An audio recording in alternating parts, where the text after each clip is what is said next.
पिछले क्लास में मैंने बताया था, और उसका टाइप बताने वाला हूँ। सीपीयू शेड्यूलिंग क्या बताया था मैंने, कि सीपीयू शेड्यूलिंग का मतलब यह होता है कि किसी काम को करने का तरीका।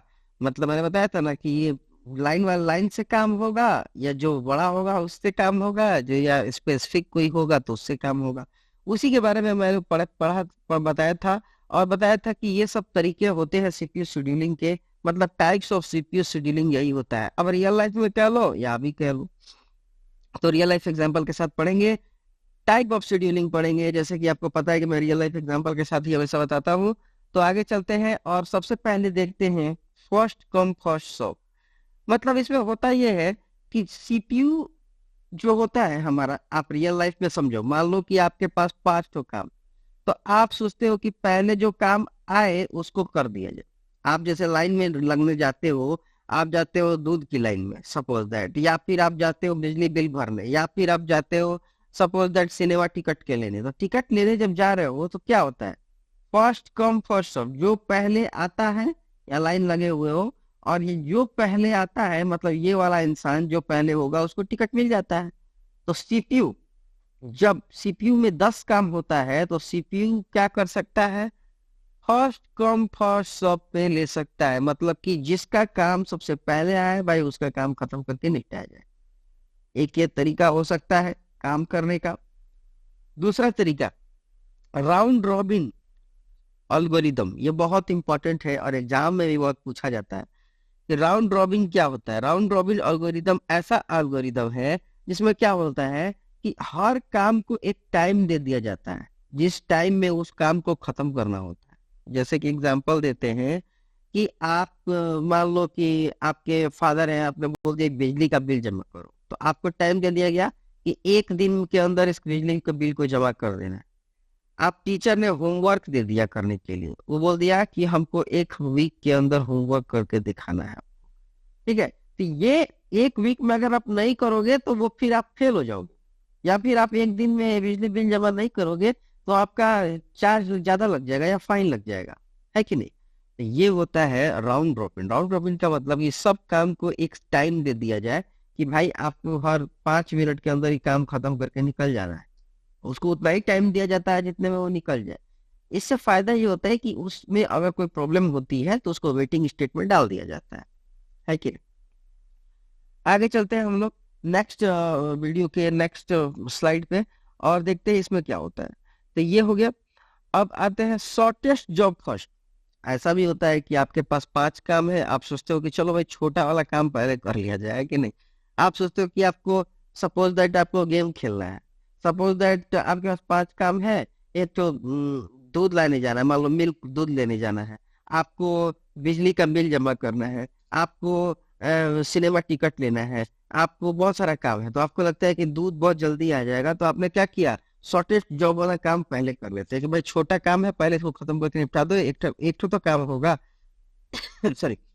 तो इस तरीके से शॉर्टेस्ट जॉब फर्स्ट, मतलब कि सीपीयू ऐसा भी कर सकता है कि जो काम छोटा है पहले उसको करके निकाल दे। तो सीपीयू के ऊपर डिपेंड करता है कि वो कौन सा तरीका अपनाता है। Next, shortest job time first. अच्छा, एक चीज और बता दूं मैं, इसको बताने से पहले, 4 नंबर को बताने से पहले, देखो होता ये है ना कि सपोज दैट कोई काम कर रहा है। मान लो कि आपने एक प्रिंट करने के लिए वर्ड का डॉक्यूमेंट दे दिया प्रिंट करने के लिए, तो क्या करता है सीपीयू प्रिंट में लगा देता है।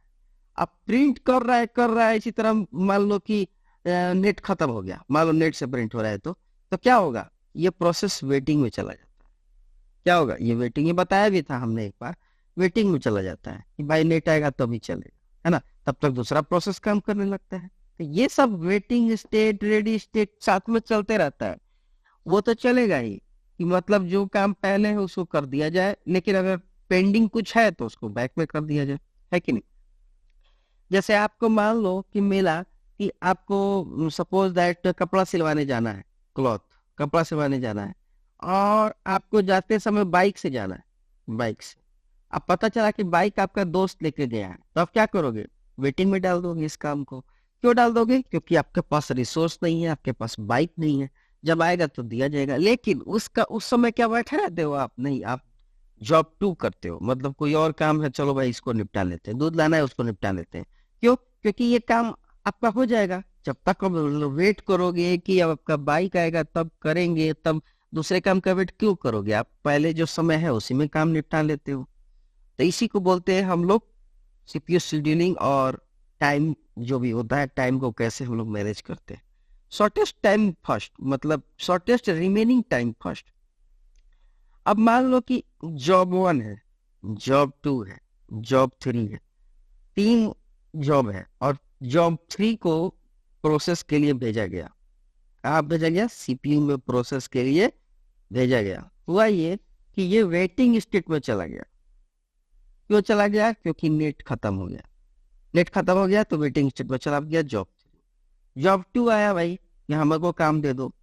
इस पे क्या हुआ? वर्ड का प्रिंट था। पता चला कि वर्ड का प्रिंट दिया गया था, तब सीपीयू में, सॉरी, प्रिंटर में पेपर फंस गया।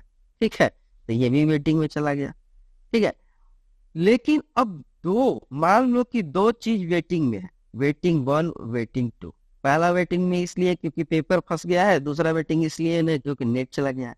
तो सीपीयू देखता है कि भाई इस प्रोसेस में शॉर्टेस्ट रिमेनिंग टाइम में किसका रिमेनिंग टाइम कम है, मतलब नेट पहले आ सकता है कि पेपर पहले ठीक हो सकता है, और जो पहले जिसका रिमेनिंग टाइम होगा उसको वो काम खत्म करके निकल जाए। ठीक है, it is the primitive form of the sorted job first. इसी का पार्ट है ये, इसी के तरीके का है। In this algorithm the operating system job according to remaining time of execution. मतलब ये देखता है कि किसका रिमेनिंग टाइम कम है, मतलब कौन कौन समय के लिए फंसा हुआ है, उसी को काम खत्म करके वो सीपीयू निकल जाता है। ये हो गया हमारा नेक्स्ट एल्गोरिथम। और आगे चलते हैं। Priority base. प्रायोरिटी बेस तो समझ में आ ही रहा होगा।